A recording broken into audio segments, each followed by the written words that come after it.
Hola amigos, mi nombre es Oscar Díaz y empezamos otra edición de Cara y Sello, el podcast de actualidad política, económica y social del Perú con el debate de la semana junto a José González, analista internacional desde Nueva York, y Juan Carlos Ruiz, analista político nacional. 3 temas hoy, este es el primero. Empezaron los paros. Sí, señor. Esta semana del 27 de junio empieza con el paro de transportistas de carga pesada.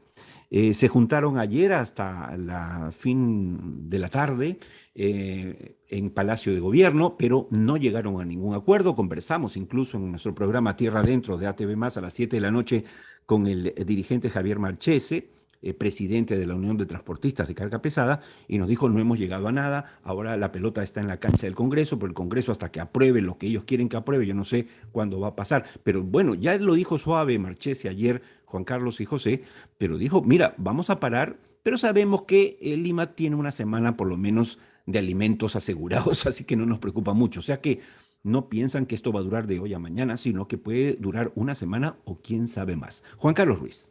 Es cierto, la precariedad de gestión empieza a pasar factura, es decir, la economía que empieza a no poderse manejar con una gestión eficiente, empieza a afectar canasta familiar, empieza a afectar pequeña microempresa, empieza a afectar mediana empresa, empieza a afectar sectores de transporte especialmente y de alimentos, y esto empieza a generar un malestar que ya no empieza, o digamos, que ya no es manejable, digamos, con anuncios o decir sí, los vamos a ayudar, la incapacidad para comprar dos procesos de compra de uria pública y tener que declarar nulos, ¿no es cierto?, dos procesos. Es decir, toda esa precariedad de gestión empieza a generar un malestar que con este paro, por primera vez empieza a mostrar que puede ser un movimiento, que puede generarse un movimiento social que podría poner en jaque al gobierno. Esto en el marco de un enfrentamiento entre Castillo y Cerrón, que sigue siendo un enfrentamiento fuerte. Castillo ha dado la orden literalmente de limpiar de serronistas aquellas carteras donde obviamente lo ha sacado. No toca salud estratégicamente. En el caso de salud siguen siendo espacios para Cerrón, no lo toca, pero lo toca en energía y minas, lo toca en agricultura y lo toca en interior.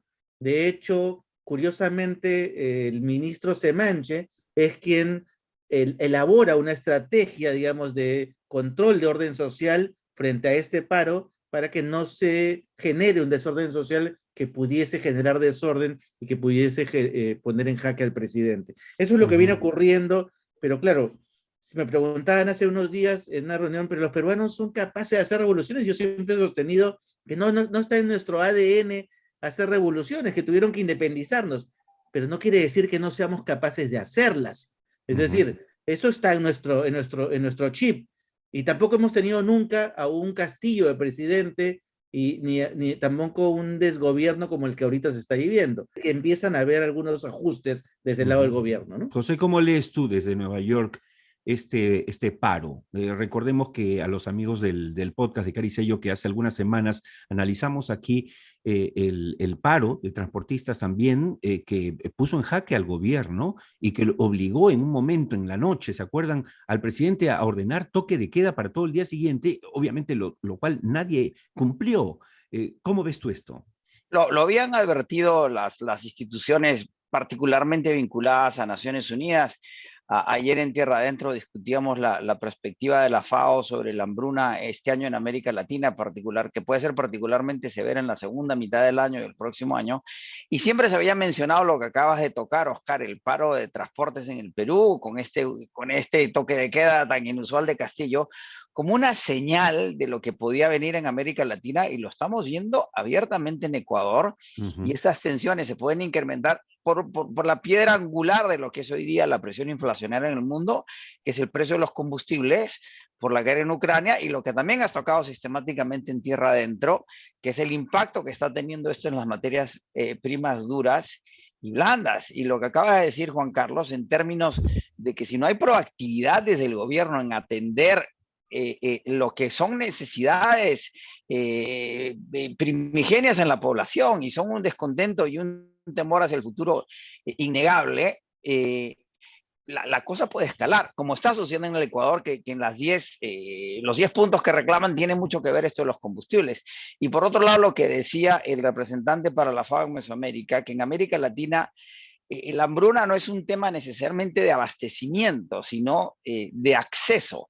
Él decía que si uno le da $10 a un poblador latinoamericano promedio, la comida está en la esquina. Lo que pasa es que no tienen esos $10. De ahí que entender el problema requiere de una perspectiva multisectorial. Y una pregunta rápidamente para ti, Oscar. Acláranos por qué los transportistas de carga pesada sí van a paro y los transportistas de personas no. ¿Qué pasó ahí? ¿Por qué unos entran en paro y los otros no? Y esto que te dice Francese ayer, Marchese. Marchese, que en 7 días se resuelve, ¿es que van a resolver el paro o está jugando con los abastecimientos de corto plazo como quien juega con fuego? No, el tiempo nos queda corto para explicar el detalle, pero sí vamos a decir que básicamente los transportistas de buses interprovinciales han quedado satisfechos con la negociación con el gobierno respecto a los bonos y las cosas que les han concedido por ahora. Pero en el caso de carga pesada, como es otro rubro totalmente distinto, ellos están esperando incluso nuevas normas, y por eso ayer Marchese ha sido claro en decir, ahora la pelota está en cancha del Congreso, es decir, el Congreso tiene que aprobar la propuesta legislativa del Ejecutivo acordada con ellos, por eso es la demora. Allí habrá que ver. Yo no sé qué tan rápido puede reaccionar el Congreso y aprobar esto sin discusión alguna, teniendo en cuenta las diferencias con el Ejecutivo. Por eso es la diferencia y veremos qué pasa en los próximos días. Y en medio de un proceso de elección de la nueva mesa, ¿no? Sí, Ahí va muy complejo. a negociarse mucho sobre muy la complejo. Mesa. Y nos vamos al segundo tema.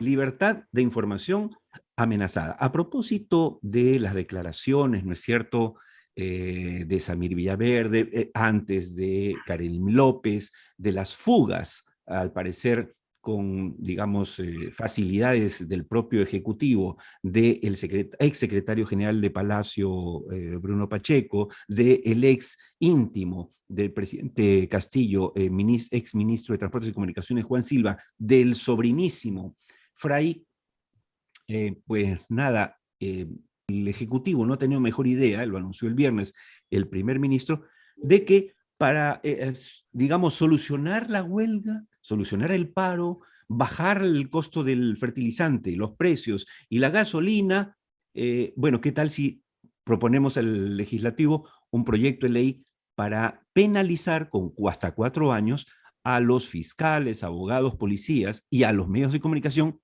que publiquen información reservada de investigaciones de corrupción? Es la locura. Es decir, además esta iniciativa tiene nombre y apellido. Se llama Pedro y se apellida Castillo. ¿O no, Juan Carlos Ruiz? No solo eso, sino que cuando... Y ahí justamente vemos a un gobierno que por un lugar tiene destellos de nombrar a mejor gente en una agricultura, en una economía, y tiene intentos de mejorar la gestión, y por otro lado tiene estas expresiones macabras de conservadorismo y autoritarismo total, que significa callar la boca a los únicos que cuando hay un gobierno de la informalidad, yo prefiero llamarlo de la ilegalidad, cuando los ilegales gobiernan, el mejor defensor del orden, el mejor defensor de la democracia, el mejor defensor de la convivencia social es aquel que denuncia cualquier atentado contra ella. Y esos son los medios de comunicación, esos son los diarios de opinión, y esos son los fiscales. Es decir, no podemos maniatar, ¿no es cierto?, amordazar a aquellos actores sociales que nos encargamos de poner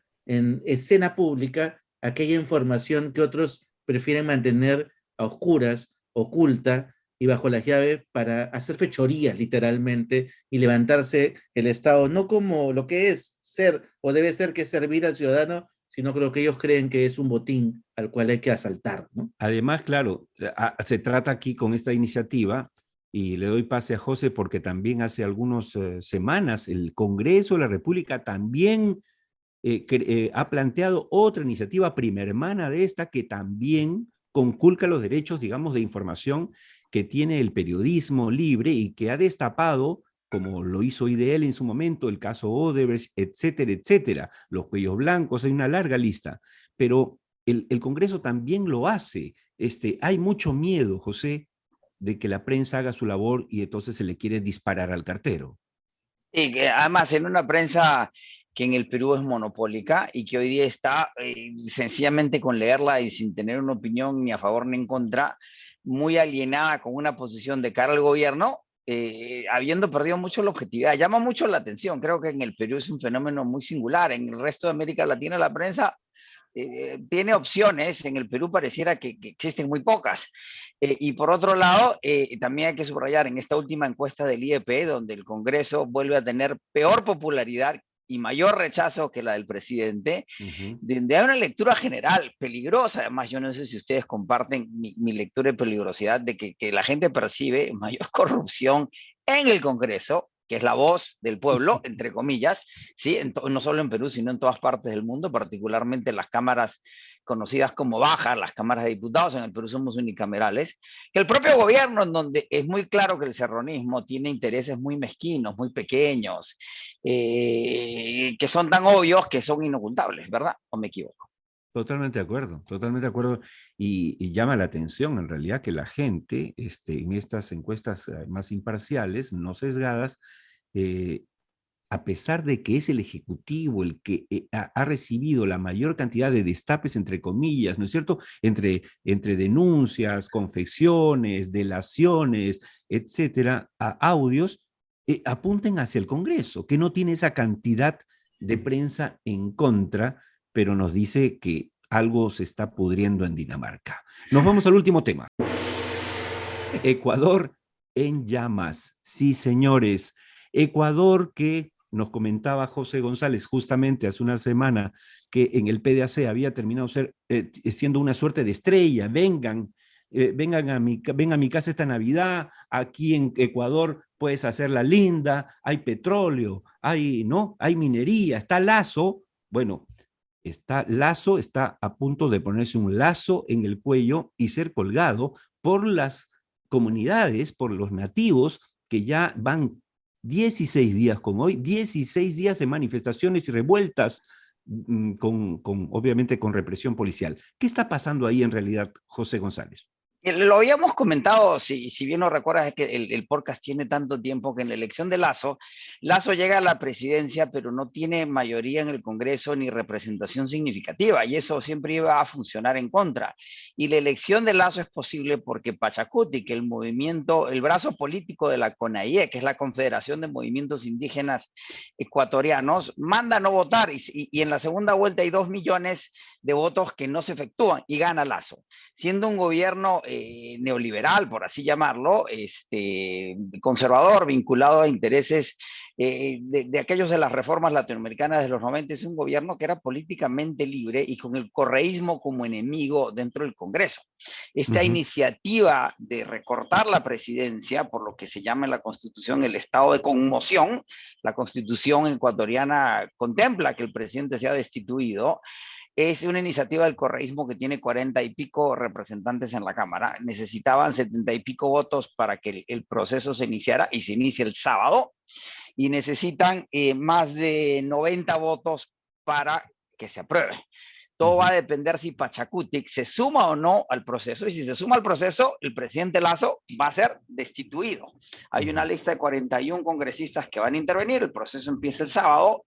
El gobierno, que había declarado el estado de excepción en 6 provincias para controlar el movimiento del CONAIE, que se estaban movilizando en un momento hasta 35,000 indígenas a Quito, ya están en Quito. De los 5 o 7,000 que llegan a Quito, hay 2,500 que siguen activados.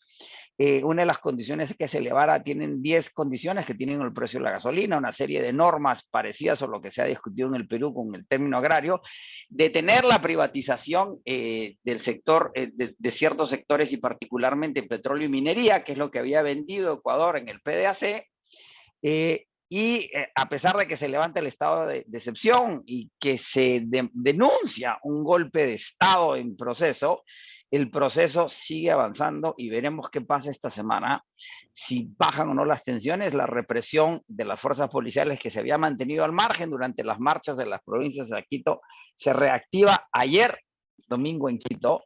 y la tensión continúa. Ahora, ¿qué significa esto, Oscar? Como hemos hablado en Tierra Adentro, es que de cara a las industrias extractivas se tiene que tener una perspectiva holística y lo que en el PDAC se llama una asociación con las comunidades indígenas. Si no establecemos nuevos paradigmas que atiendan además a lo que acabamos de decir en el primer segmento, a las necesidades que se van a generar por la presión inflacionaria, la desaceleración y la estanflación global que viene, Ecuador es una señal muy clara para el resto de América Latina de lo que se debe hacer o no se debe hacer y en dónde hay que prestar atención para llegar a acuerdos con las mayorías y que no se creen crisis políticas como las que estamos viendo en Ecuador.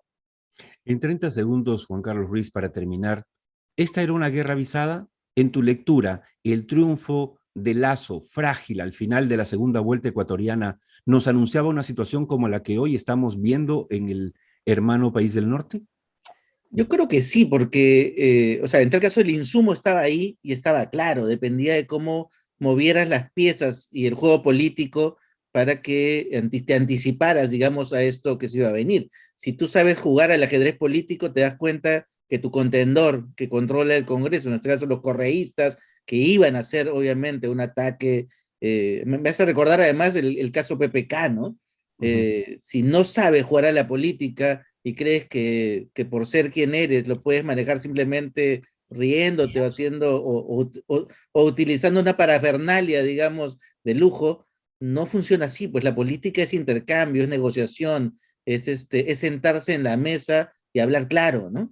Y creo que en este caso Lasso representa pues a esa vieja clase política que no logra adaptarse aún, esa vieja clase política de los privilegios que no logra adaptarse aún a los nuevos fenómenos social que vive no solo Latinoamérica, el mundo, ¿no?